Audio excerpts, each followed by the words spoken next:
13절까지의 말씀입니다. 에스겔서 7장 1절로 13절까지의 말씀입니다.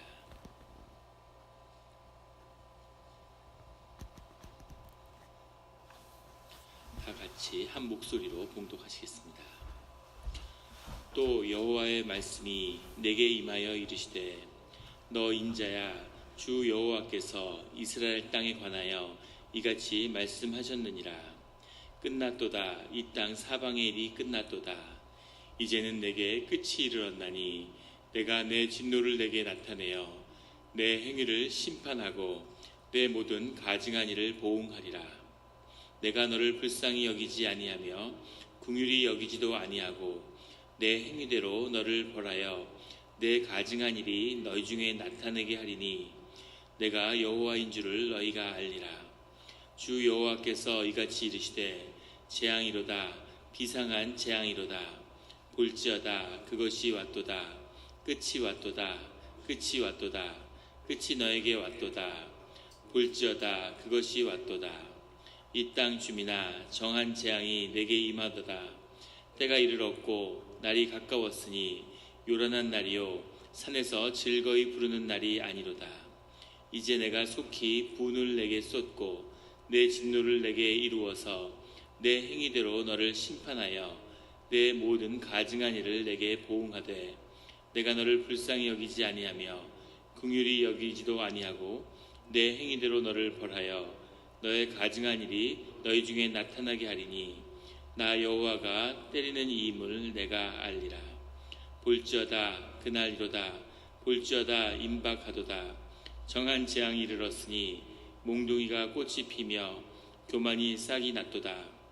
포악이 일어나서 죄악의 몽둥이가 되었은즉 그들도 그 무리도 그 재물도 하나도 남지 아니하며 그 중에 아름다운 것도 없어지리로다. 때가 이르렀고 날이 가까웠으니 사는 자도 기뻐하지 말고 파는 자도 근심하지 말 것은 진노가 그 모든 무리에게 임함이로다. 많은 자가 살아있다 할지라도 다시 돌아가서 그 판 것을 얻지 못하리니 이는 묵시가 그 모든 무리에게 돌아오지 아니하고 사람이 그 죄악으로 말미암아 자기의 목숨을 유지할 수 없으리라 하였음이로다. 아멘. 다 같이 묵상 기도를 드리겠습니다.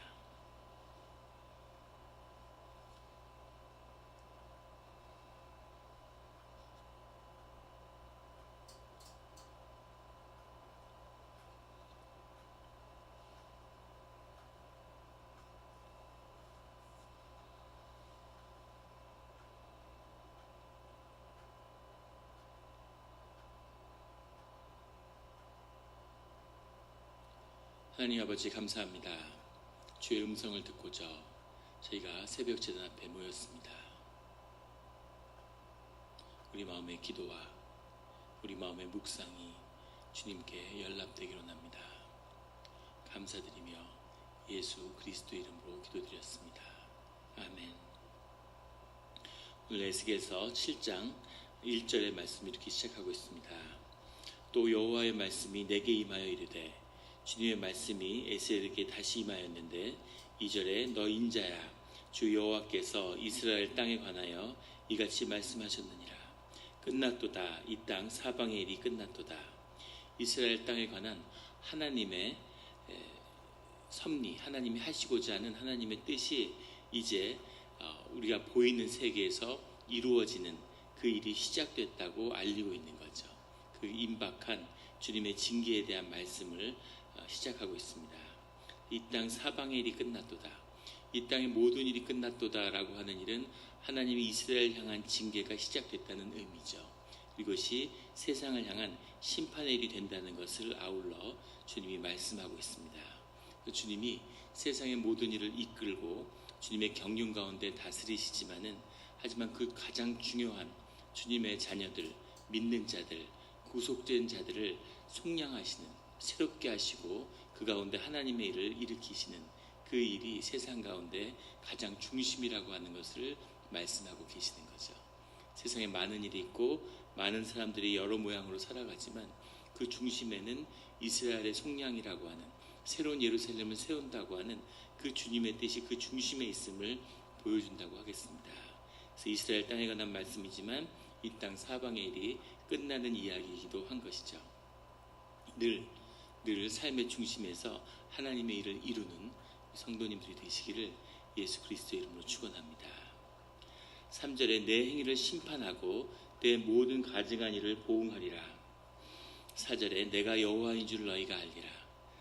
에스겔서의 말씀을 한마디로 증거한다면 내가 여호와인 줄 너희가 알리라 하는 거죠.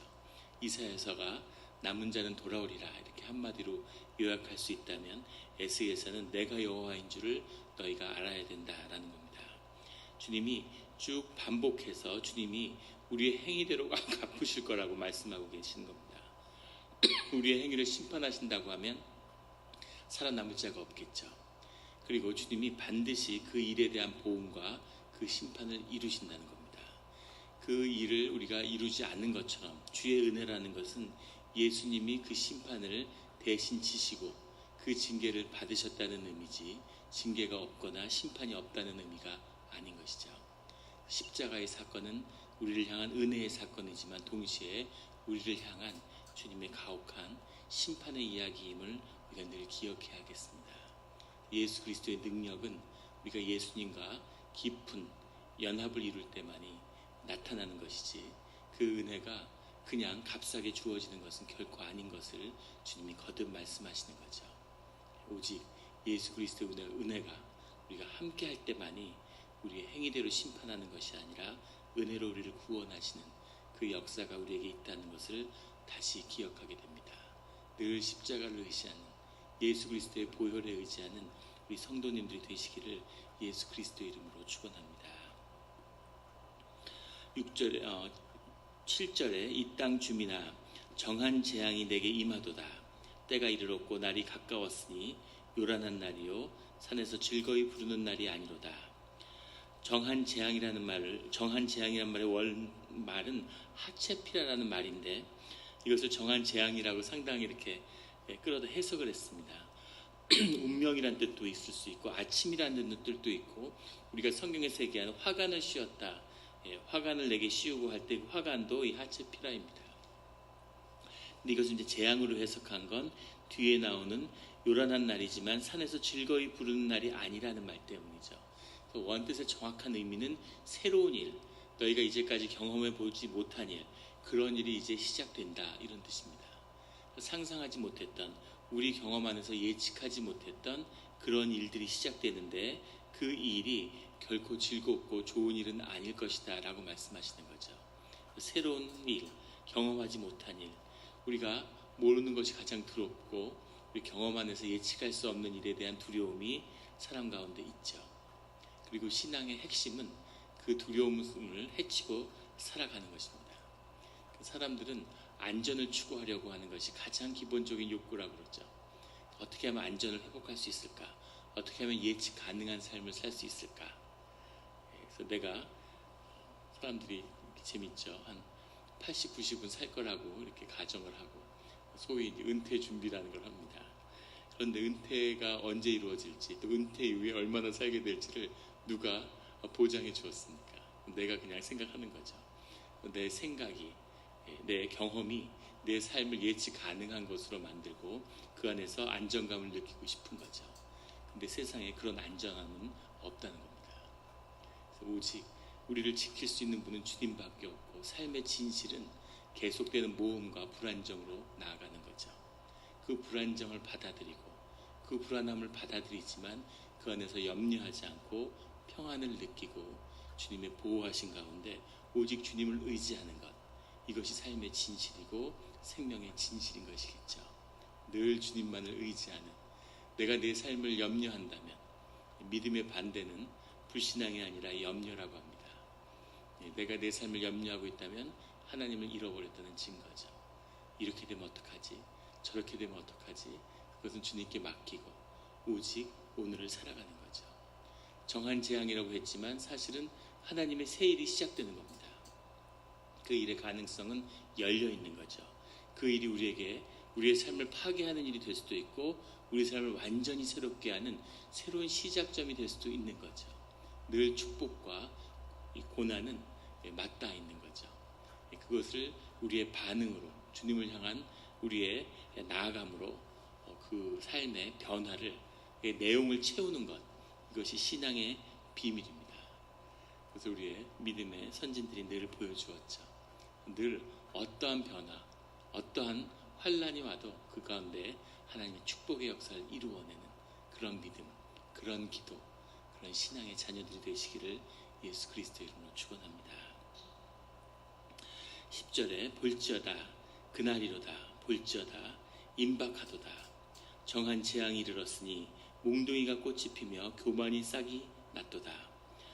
11절에도 포악이 일어나 최악의 몽둥이가 되었은즉, 몽둥이가 꽃이 피며 라는 표현 때문에 많은 다양한 해석들이 있는데, 몽둥이라는 표현이 마태라는 표현입니다. 근데 이 마태가 무태라고 하는 환란이라는 말과 비슷하기 때문에 그렇게 해석하려는 사람도 있고, 그 다음에 이것이 성경에 나오는 홀, 왕이 들고 있는, 왕이 이렇게 자신의 왕권을 상징하는 홀을 들고 있죠. 그것도 마태입니다. 그리고 나무에 가지에 꽃이 피었다 할 때 그 가지도 마태고, 지팡이를 들고 다닌다 할 때 그 지팡이 홀과 같은 거죠. 그것도 다 마태입니다. 이것을 몽둥이라고 번역을 해가지고 몽둥이에 꽃이 피었다, 이게 무슨 뜻일까? 다양한 해석의 가능성이 열려 있는 거죠. 성경을 읽다 보면 참 하나님의 섭리에 이렇게 그런 걸 느낄 때가 있는데, 구약은 수천 년이 된 이야기죠. 3,000년 전 이야기부터 2,500년 전 이야기들이 들어있습니다. 지금으로서는 이해하기 어려운 그런 이야기들이 나오는 거죠. 며느리가 시아버지의 아이를 낳고 유다와 며느리의 이야기, 이런. 근데 그 이야기들은 전부 히브리어로 해석이 되어 있습니다. 히브리어는 한자어처럼 굉장히 다양한 해석의 가능성이 열려 있고 중의적인 뜻이 담겨 있는 거죠. 우리가 묵상을 하면 할수록 깊이 하나님의 뜻을 다양하게 접할 수 있는 그 뜻이 들어 있습니다. 그런데 이 신약은 그리거로 기록이 되죠. 그리거는 영어보다도 더 정교한 언어입니다. 어떻게 이렇게 어떤 해석도 변경시킬 수 없는 세상에서 가장 정교한 언어로 예수님의 말씀을 기록했죠. 만약에 히브리어로 예수님 말씀을 기록했으면 아마 기독교가 수십 가지의 분파가 생겨나고 말할 수 없는 혼란이 있었을 겁니다. 그런데 예수님의 말씀은 어떻게도 변경할 수 없는 그런 말씀으로 기록된 거죠. 하나님의 뜻이 있지 않나, 이런 생각이 듭니다. 그런데 분명한 것은 여기에서 몽둥이라는 것은 어떤 인간의 완악함을 상징한다고 볼 수 있겠다는 거죠. 사람이 그것이 왕권이든 가지던 무엇이든 자기의 고집, 내 에고, 내 주장, 내 삶의 어떤 교만, 교만이 싹이 났도다 하는 표현처럼 자기를 주장하는 그런 것이 이 몽둥이의 뜻임을 우리가 그 흐름 속에서 볼 수 있습니다. 그런데 그 몽둥이에서 자신을 주장하는 삶 가운데 꽃을 피우는 교만의 싹이 나고 거기서도 무언가가 드러나는 거죠. 거짓된 삶의 열매가 나타나는 겁니다. 내 의지로 내가 무언가를 이렇게 고집해서 이루어내는, 그래서 이루고야만 하는. 그런데 그것이 재앙과 환란과 징계의 원인이 된다는 거죠. 내 뜻으로 내 삶 가운데 이거를 이뤄냈어. 이것만은 내가 해낸 일이지. 내 삶에서 이걸 해냈어. 그런데 바로 그것 때문에 네 삶이 망하게 되었다, 이런 뜻입니다. 몽둥이에서 꽃이 안 피고 몽둥이가 부러지는 것이 삶의 축복인 것이죠. 30대, 40대 좌절하고 실패하고 인생의 밑바닥을 치고, 그걸 세상에서는 굉장히 비극적인 일처럼 얘기하지만 더 큰 삶의 의미에서, 또 하나님의 구속의 역사에서 본다면 축복입니다. 그 일을 경험하는 거죠.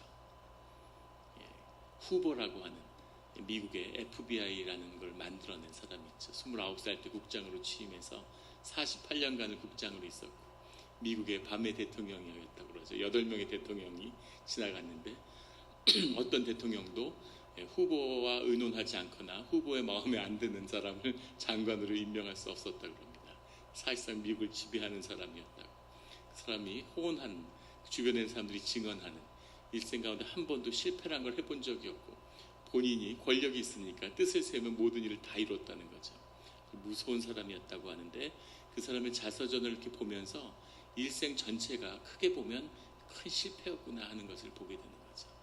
아주 미숙하고 권력의 삶을 미숙하게 만들죠. 자기 뜻대로 되니까 자기의 의지가 삶과 만나서 그것이 굴절될 때 삶이 자신을 발견하게 되고 마치 거울에 빛이 투사돼서 자신을 발견하는 것처럼 그렇게 삶이 성숙되어 가는데 그런 계기가 없었다는 거죠. 평생을 아주 보수적인 사람으로 그렇게 동성애자들을 미워했는데 정작 본인이 동성애자였다는 것이 죽은 뒤에 밝혀졌죠. 삶의 자기 자신의 모습과 스스로는 얼마나 수치스럽고 부끄러워하며 살았겠습니까? 자신을 끝없이 정죄하고 거짓으로 자신을 덮는 자기로서 한 번도 살아보지 못한 인생 전체가 껍데기가 되어버린 껍데기가 자기를 삼켜버린 거죠. 비참한 인생을 몽둥이가 꽃이 피는 후보의 삶을 보면 몽둥이가 꽃이 핀다는 건 이런 거구나 하는 것을 느끼게 되죠. 그런 삶, 세상의 눈으로 보면 굉장한 성공을 거둔 것 같지만 사실은 비극적이고 비참한 삶을 사는 거죠. 그 삶의 열매, 거기에 대한 대가를 이스라엘이 치르게 된다는 겁니다. 그것을 결코 주님이 용납하지 않으신다는 거죠. 12절에 때가 이르렀고 날이 가까웠으니 사는 자도 기뻐하지 말고 파는 자도 근심하지 말라. 13절에 파는 자가 살아있다 할지라도 다시 돌아가서 그 판 것을 얻지 못하리니 예루살렘이 아직 망하지 않은 거죠. 예루살렘이 망하지 않고 지금 에스겔 선지자는 바빌론에 끌려왔는데 하나님의 말씀이 임하고 예루살렘에서 마지막에 이루어지는 일들을 말씀하고 계시는 겁니다. 근데 예루살렘에서 마지막에 어떤 일이 벌어졌냐면 희년이 선포되는 겁니다. 희년이 한 번도 주님의 명령으로 나왔지만 희년을 지킨 적이 한 번도 없다는 거죠. 이스라엘 역사에서, 유다의 역사에서. 그런데 예루살렘이 망하게 될 때 처음이자 마지막으로 희년이 선포되었습니다. 희년이 선포돼서 땅을 무르는데 50년째가 되었다고 해서 그 땅들을 가진 사람들이 친척들에게 파는 거죠. 그 원값에, 헐값에. 근데 그걸 가졌던 사람들은 당연히 그 사회의 지배자나 통치자들인데 그 사람들은 바벨론이 곧 다시 쳐들어오고 언제 바벨론이 또 쳐들어오느냐, 태풍 앞에 촛불 같은 거죠. 그래서 바벨론에서 쳐들어온다는 것을 알고 그 땅을 되물린다고 하면서 사람들에게 팔고 그 돈을 챙겨서 달아나려고 하는 거죠. 역사적으로는 많은 사람들이 알렉산드리아로 달아났다고 기록하고 있습니다.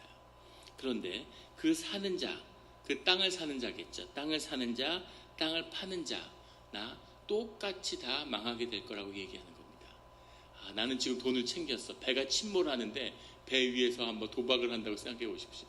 내가 땄어, 넌 잃었어, 뭐 아무 의미 없죠. 배가 가라앉는데 그 안에서 뭘 가진 데 무슨 의미가 있겠습니까? 그 안에서 땅을 산 자도 판 자도 억울해할 것이 없고 산 자도 억울해하지 말고 판 자도 좋을 것이 없다. 결코 너희들이 팔아서 그것을 누리지 못한다. 그 말씀을 하시는 거죠. 그래서 마지막까지 그 패망의 순간까지도 하나님의 이름을 더럽히고 하나님이 주신 의미를 퇴색시키는 이 종교의 독과 악이 이 예루살렘에 꽉 차 있는 거죠. 이것을 하나님이 이제는 더 이상 용납할 수 없다고 말씀하시는 겁니다. 이걸 깨버리기 때문에, 이것을 징계를 통해서 완전히 태워버리시기 때문에 새로운 진실한 삶의 시작이 시작되는 거죠. 때로는 삶의 고난이 우리에게 큰 축복의 시작이 되는 것임을 보게 됩니다. 제가 처음에 신앙을 얻고서 신앙생활을 하면서 가장 나를 신앙으로 저를 이끌었던 것은 마음의 상처와 아픔이었습니다. 그것을 치유받고 내면의 상처를 다루는 것이 아주 큰 삶의 회복이고 기쁨이 되는 거죠, 신앙에. 그래서 내적 치유를 받는 것, 그걸 이루는 것이 가장 중요한 주제였던 적이 있어요. 심리적인 것, 삶의 어떤 심리적인 회복, 이런 것에 자꾸 관심을 갖게 되는 거죠. 그러다 한 기도하는 분을 이제 뵙게 됐는데 그분이 기도를 해주시면서 저보고 너무 집안을 청소하는 일에 관심을 갖지 말라고 그렇게 얘기하시는 거예요. 뭐라고 얘기하시냐면 때가 되면 하나님이 그 집을 다 부실 테니까 부서질 집을 그렇게 너무 청소하려고 애쓸 거 없다고 그렇게 얘기하시더라고요. 근데 그 말의 의미를 사실 정확히 이해하지 못했죠. 그런데 정말로 뭐라고 표현하겠습니까? 집이 무너지는 때가 있는 거죠. 그래서 뭐 그렇게 청소하고 이런 게 중요한 건 아니구나 하는 것을 보게 되는 겁니다. 그래서 예루살렘을 청소하는 게 아니라 예루살렘을 다 불태우고 부셔버리는 거죠. 그러면 모든 것이 끝날 것 같지만 놀랍게도 새로운 예루살렘이 거기서 시작되는, 새로운 생명이 시작되는 역사가 그 안에 있다는 겁니다. 이것이 심령의 비밀이고 우리의 신앙의 비밀인 거죠. 삶이 부서졌다고, 삶이 무너져 내린다고 고통스럽지만 그 고통이 나의 존재의 뿌리가 어디 있는지를 보여주는 거죠. 모든 것이 무너지면 고통도 끝이 납니다. 그러면 놀랍게도 새로운 기쁨이 우리 삶 가운데서 주님과 더불어 시작되는 것이죠. 그런 삶의 회복이 이루어지기를, 그런 삶의 자리에서 하나님을 온전하게 만나는 그런 신앙의 길이 시작되기를 예수 그리스도의 이름으로 축원합니다. 그것이 시작되지 않으면 어떤 기도도, 어떤 교회 생활도 다 결국 종교의 독이 되는 거죠.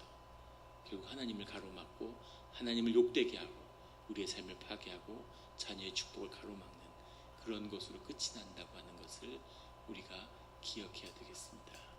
온전하게 깨끗하게 주님을 만나는 그런 성도님들이 되시기를 예수 그리스도의 이름으로 다시 한번 축원합니다. 기도드리겠습니다. 하나님 아버지 감사합니다.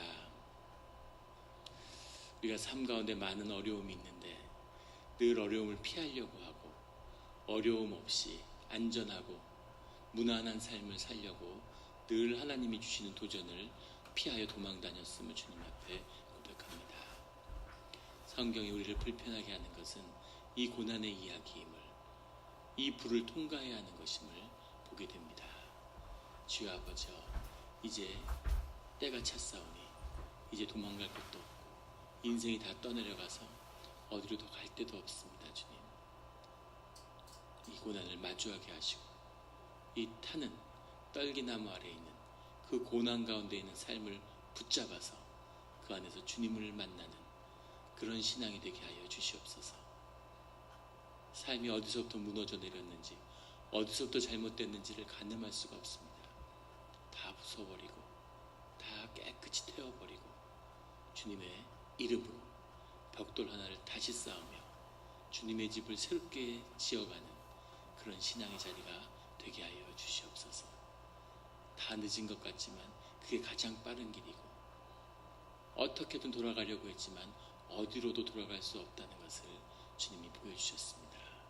주님을 마주하며 이 길을 걸어가는, 주님의 길로 들어가는 우리의 기도의 자리가 되게 하여 주시옵소서.